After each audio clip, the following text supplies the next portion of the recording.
Welcome to Our Jewish Roots, with insightful Bible teaching by Dr. Jeffrey Seif. This week, we see Paul's final journey leads to Rome as we follow in the footsteps of the Rabbi from Tarsus.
Thank you so much for joining us today. I'm David Hart. I'm Kirsten Hart. Jeffrey Seif here, and I want you to know that God has a wonderful plan for your life. Lots of interesting things on the other side of the sinner's prayer. Not always easy, and I think of that when I think of Paul, to tell you the truth. The Lord led him all over the world, and he saw so many things and so many interesting circumstances. There were troubles, but the good Lord delivered him from them all. Well, it's part of the journey. It's the ebb and flow. I mean, literally, he was on the water, ebb and flowing. But it's part of our story, part of our journey. Saul to Paul, his life changed dramatically. Yes, it's his story, it's our story, it's in the story. It's great to bring the world the story. Right. Paul's story, it's fascinating. Let's go to Dr. Seif on location right now. The waters of the Mediterranean here are calm, but that's been known to change on occasion.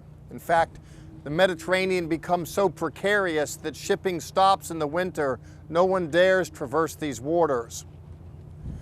Paul made a trip of a lifetime, one he wouldn't remember for the rest of his short lifetime lived there and after, when he left Caesarea Maritime, Caesarea, in the wake of his appeal to Rome. And off to Rome he goes, only to, amidst the precariousness of it all, be waylaid on the island of Malta in the wake of a horrific shipwreck. Things start off rather tumultuous. As you might recall, Paul is in Jerusalem, and a riot ensues as Judeans from Asia Minor recognize Paul there, and they stir it up. Paul is taken into custody in the wake of a riot. Luke tells the centurion was kindly disposed toward Paul, seeing a ruckus, he pulls him out of the fray, learning through one of Paul's relatives that some were out to kill him. Then he will get a number of soldiers, a few centurions actually, to escort Paul by night to Caesarea. And there in Caesarea he will go before Felix, who will procrastinate, and then Festus, who's minded to do much the same.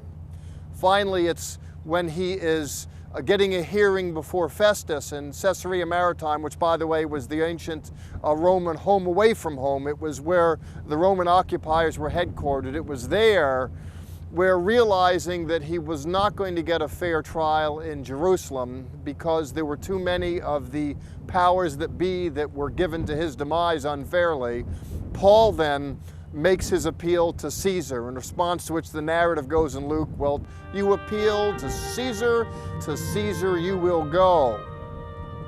Finally, at the appointed time, Paul boards a ship. There's a centurion that's guarding him. There are a lot of people on that ship, and off they go toward Rome, only to then get caught up in precarious waters. They have to get rid of cargo. Eventually, they're going to lose the boat, but they'll suffer no loss of life. And even amidst it all, Paul emerges as something of an heroic figure, because he's the one that's given insight, magnificently so. The Lord just endues him with understanding of what will become of the journey. He presages there'll be no loss of life, and he endears himself to some. The net result is that Paul will do just that. He will give voice to these prophetic words. The boat will be shipwrecked on Malta, and there Paul will spend a season. And that Maltan story we'll get to in a second as we continue.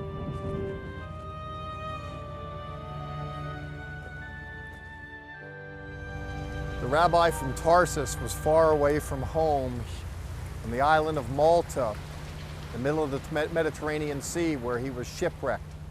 I'd like you to open up your Bibles, please, and look and see with me what Luke tells of his experience there. I think it's rather revealing for a variety of reasons. If you look in the 28th chapter, we're told that the natives on the island, to use the language of the text in verse 2, showed them unusual kindness. It seems that we can find ourselves pressed amidst the turbulence of trying times, and the Lord sends people to show unusual kindness.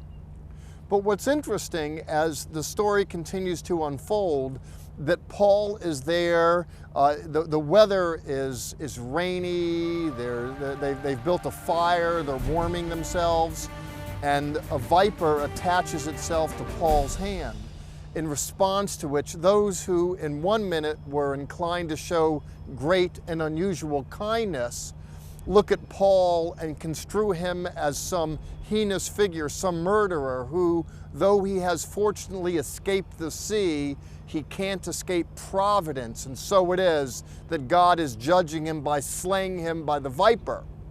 What happens then, however, it's rather interesting, is that his hand doesn't swell, he doesn't die, he shakes the viper off, in the wake of which people then begin to construe him as a god. The nature of this story is fascinating for a variety of reasons. It shows how precarious not just the sea is, but how precarious people on land can be. It can be stormy on land just as on sea, as people's moods and thoughts and feelings toward us can shift so dramatically in such a short period of time.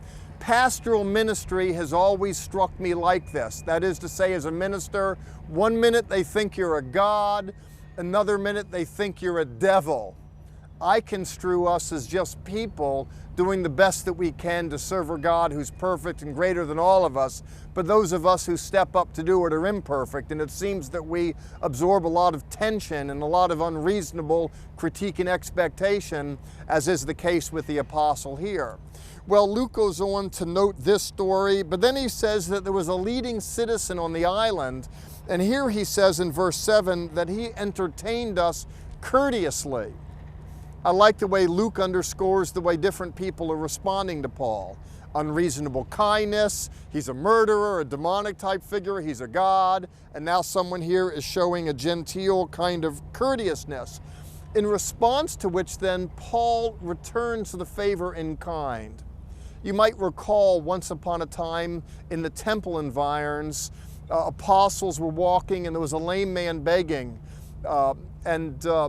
the apostle said, listen, silver and gold we have not, but we give you what we have. In the name of Jesus, get up and walk. And this person was healed.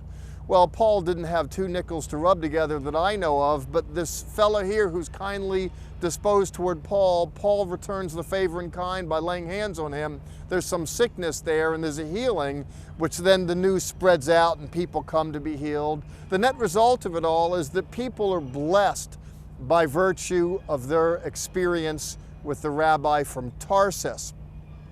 Let me close out this segment by underscoring the importance of being kindly disposed to those that are looking to walk in the footsteps of Jesus. Ministry is extremely precarious. The Christian life is up and down. Let's get behind and support those that are advocating for Christian faith and virtue out here in a world where virtue is in very high demand but very short supply. This is a lesson that I learn as I examine the footsteps of the rabbi from Tarsus.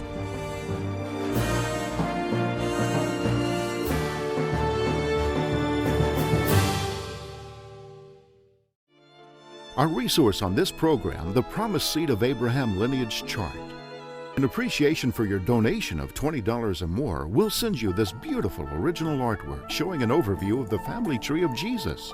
beginning with Abraham. This work of art is suitable for framing and also includes space for you to add your own names to the family tree. Call 1-800-WONDERS and ask for the lineage chart, or visit us at levitt.com. If you only watch us on television, you are missing additional content available only on our social media sites, Facebook, YouTube, and Twitter. You can always visit our website, which is home base for all of our ministry activities and information. There you can sign up for our free monthly newsletter, watch the TV program, or visit the online store. You can sign up for a tour of Israel and Petra, or a cruise to Greece and Ephesus. Please contact us for more information. There's a way you can connect with us 24/7 on our social media, Facebook, YouTube, even Twitter. We would love for you to join us on that. Join us on social media, but also you can join us in the same place you just saw Dr. Seif teaching on the Mediterranean Sea. Absolutely amazing. We go 2 times a year. We go in the fall and also in the springtime. So check our website, levitt.com/tours, for information about our tours. Speaking of Dr. Seif on the Mediterranean, that is not a cheap way or place to film a program, but we do that. One of our signatures is to film our teaching series on location, whether it be in Israel or on the Mediterranean Sea. So thank you so much for making all of this possible. We rely on you and we appreciate it. And actually, Dr. Seif is on location right now in the heart of Rome. Let's go there now. And here we are in the empire. Fascinating to see the old ruins and the places. And it's my pleasure, by the way. I thank you for turning on the television so that you can see what Paul saw, so you can maybe feel it, so you can sense it. Here's Paul, a slave for the kingdom, making his way about the glorious Roman Empire. And it's in that empire, finally, where Paul is brought low.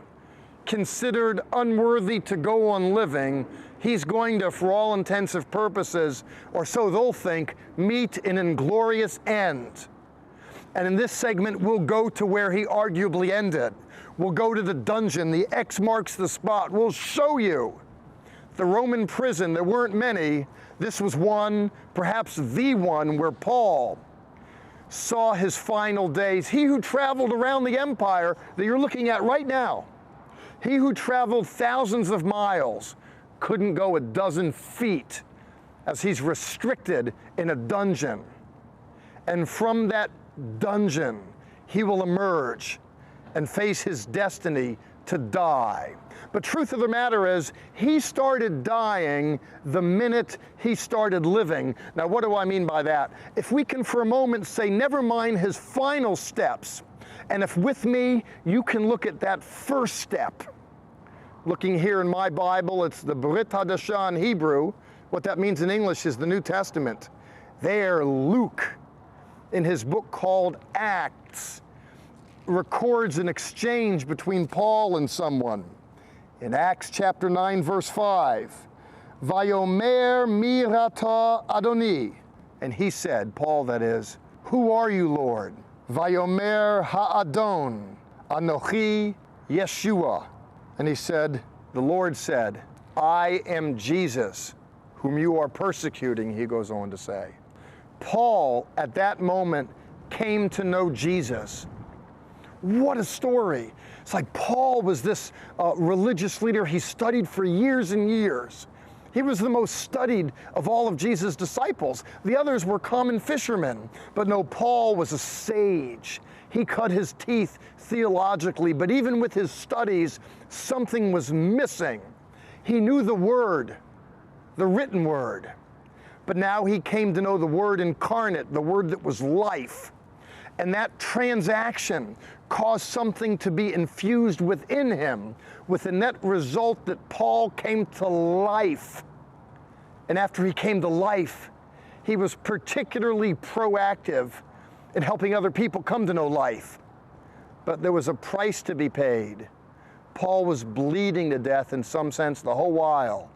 The prophetic word over Paul was the Lord saying, I'll show him what he needs to suffer. But Paul counted it all glorious.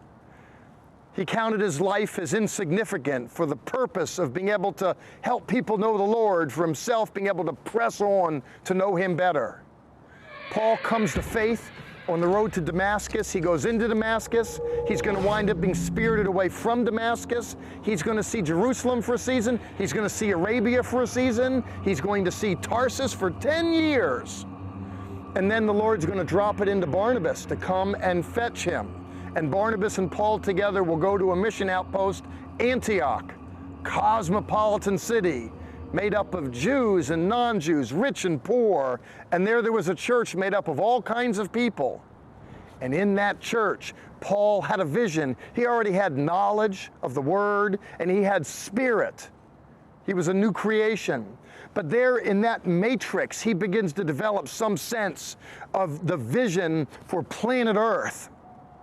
When we follow in the footsteps of the Rabbi from Tarsus, we note someone who went on various missionary journeys from Antioch to make known to the world that the Messiah has come and his name is Jesus.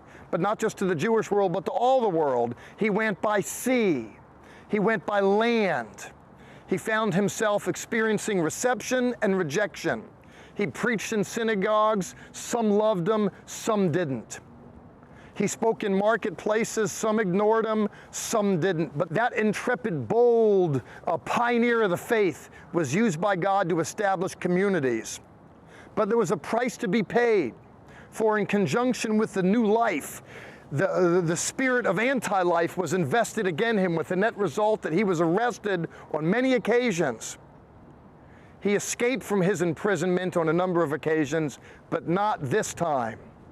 And so off we go to the dungeon in Rome. Off he went. I would imagine he had a smile on his face, however, for this was the man who said he counted his life as nothing. For him to invest his life for Christ's sake, for him to die for Christ, it's all good.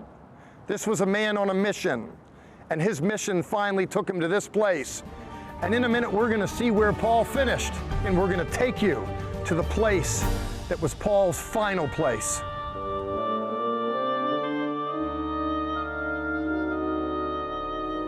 I always like working with biblical sources whenever possible, but in looking at Paul's finish, we just don't have biblical resources to draw upon. Luke, Paul's historian, tells us that Paul was imprisoned in Rome. It was more or less a house arrest, a casual arrest, and there's a very cogent argument that he was freed from that. And then he went about and continued his ministry. This is enforced by his letter to Titus, for example, when he refers to the ministry in Crete that was established, encourages Titus to continue on. But as you follow Paul's missionary journeys in Acts, there's no record of him spending any time in Crete to speak of. For that and other reasons, scholars argue that Paul got out of his quandary in Rome and traveled about, only to then return to Rome and arguably return to this place in Rome where he finished up. This place is an interesting place. I've spoken to some experts that could speak more to this than I, but this arguably is a prison. There's a stairway behind me that I'm going to descend, but those who came to this prison came through this hole right here. Looks like a manhole, I grant, but what this was the entrance. And people were lowered down, they were shoved in there. And there's an argument that if Paul wasn't placed in this prison, as is alleged by the tradition, then certainly one like it. And we don't know what other one there'd be, because this is the one that we know of in Rome. Paul, we're told, was executed under Nero, along with Peter. And as we consider his finale, if you will, there's a sense in which we're saying goodbye to an old friend. In this series, we've been concerned with following in the footsteps of the Rabbi from Tarsus. We've been interested in his movements and in his parchments. And as we do a wrap on his movements, let's just say that one of his movements would have been to be compressed inward and shoved down this hole where he found himself in prison for a season. Such is the tradition. Let's go down and see what we find when we go down into the jail that arguably housed Paul.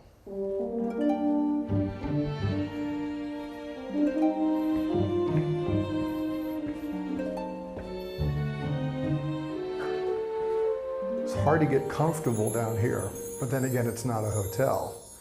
The walls are pressing in on me. I feel like the ceiling's coming down. I'm a pretty tall guy anyway, and I'm right up against it. This is arguably where Paul finished up, and as I'd said, it's not comfortable. It smells too. There's a cistern here where the prisoners could attend to their business. Must have been a horrible place to be. But Paul was no stranger to these environs, interestingly, in a world where people extol the virtues of a Christian life, how everything comes up roses when someone prays a sinner's prayer. For as much as that's advocated, I don't know that the church knows what to do in a place like this. Never mind this place for a moment. The Lord prepared Paul for this. This wasn't his first time when he was in difficult straits. He is autobiographical in his Corinthian correspondence, and I want you to look in 2 Corinthians chapter 11, verse 23, where he shares that he had abundant labors. He says he was in stripes often, and that's not to say he liked wearing stripes as opposed to paisley or whatever. It's just that he was beat so many times. His back, his legs, he would have been a mess. He says he was in prisons more often and deaths often. 5 times I received 40 stripes minus 1. He wasn't just whipped with a belt, but there were little sherds at the end of that, charged to kind of tear into the skin. It was horrible. 3 times I was beaten with rods. Once I was stoned. People say, was Paul married? I mean, at one level, he wasn't much to look at and touch. He was just living, moving scar tissue, if you will. A busted up kind of fellow for all he'd been through. He says, 3 times I was shipwrecked, as if all the imprisonment and torture wasn't bad enough.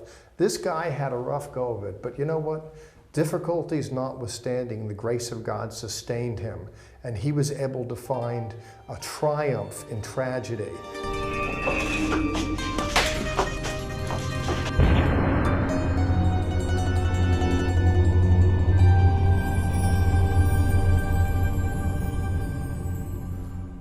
Paul said that he learned to abound and he learned to be abased. He learned to get it both ways in life.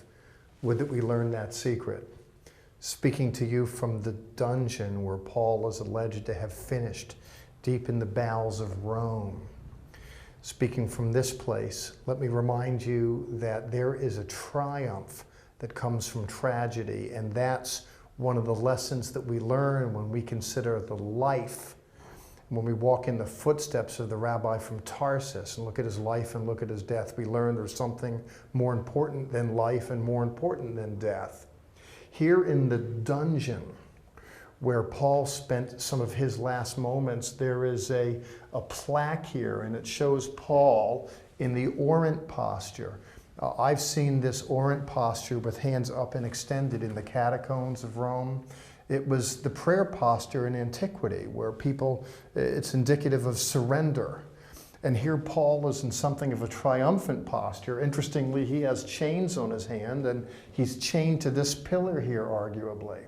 But though he was chained circumstantially, he was a free man, free indeed. And the reason, of course, is because he who has the Son is free indeed. And Jesus was in this man's heart, and he knew the truth, and the truth did set him free. And Paul would soar like an eagle, difficulties notwithstanding. Would that we all learned that lesson. Would that we learned about the triumph that's made available. And the way someone comes to terms with that is they first realize that what shackles us in life isn't our circumstance. What shackles in life is our sin. And we can get free of that the same way Paul did, the same way people have been doing it before Paul and after, and that is by reaching up to God and out to the future and saying, Lord, please forgive me for my sins. And then reaching out to the future with him and say, Lord, I want to walk with you in the newness of life. Please come into my heart and give me the Holy Spirit. And then we can get on with our business. You can't soar like an eagle if you act like a turkey, and there are too many people running around going gobble, gobble, gobble. Would that we learned what it is to triumph, what it is to soar. And so here we are now midway through our treatment of Paul. We're looking at the footsteps of this rabbi from Tarsus. In the first 6 programs, we've considered Paul's movements. And in the next 6, we'll consider his parchments, we'll consider his writings. And I trust that with me, you'll agree that Paul is a principal interpreter of the Jesus story, and by coming to terms with Paul, you can come to terms with Jesus. By coming to terms with Jesus, you can come to terms with life and experience the healing that's available to you in life by the one who gives new life. And this we learn the more so as we consider with Paul as we walk in the footsteps of the Rabbi from Tarsus.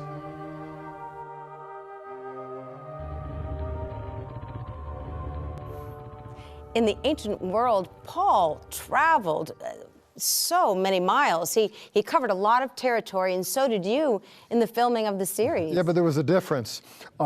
Paul's travels to Rome, he got a ticket courtesy of the empire. Caesar picked up the tab because he got jacked up by the police, and he appealed to Caesar, so he got a free ride, if you will. He did. We don't at the end of the day, and it's not just a question of a passage for me or you to get overseas. That when we film these series in the footsteps of Paul, we travel with a crew in tow and equipment. And that's just for the development of the program. Then once we get into the studio and do this, that adds expense, but all that pales in comparison to the studio costs, to the network costs to get it out there on TV. You know, Paul got where he was going courtesy of the empire. We get where we're going courtesy of your sacrificial giving. And the wonderful thing about giving, the good book says that when we give, it's given back to us 100-fold, and God has a way of blessing personally. There's a promise associated with blessing the Jewish people in Genesis. God says, I'll bless those who bless you. I want you to sow some seed into this ministry, not to bless me really, but to bless this story and other people as they experience the good news through the eyes of the Jews, in particular here learning about Paul. It's a great story, isn't it? It is. And we have so much more to bring you here on our program, but also on social media. Please find us and follow us. But for now, would you close us out? Yes, follow us, follow Paul, and as you go, Sha'alu Shalom Yerushalayim. Pray for the peace of Jerusalem. Join us right now for additional content that is only available on our social media sites, Facebook, YouTube, and Twitter. Visit our website, levitt.com, for the current and past programs, the television schedule, tour information, and our free monthly newsletter, which is full of insightful articles and news commentary. View it online, or we can ship it directly to your mailbox every month. Also on our website is the online store. There, you can order this week's resource, or you can always give us a call at 1-800-WONDERS. Your donations to Our Jewish Roots help us to support these organizations as they bless Israel. Please remember we depend on tax-deductible donations from viewers like you.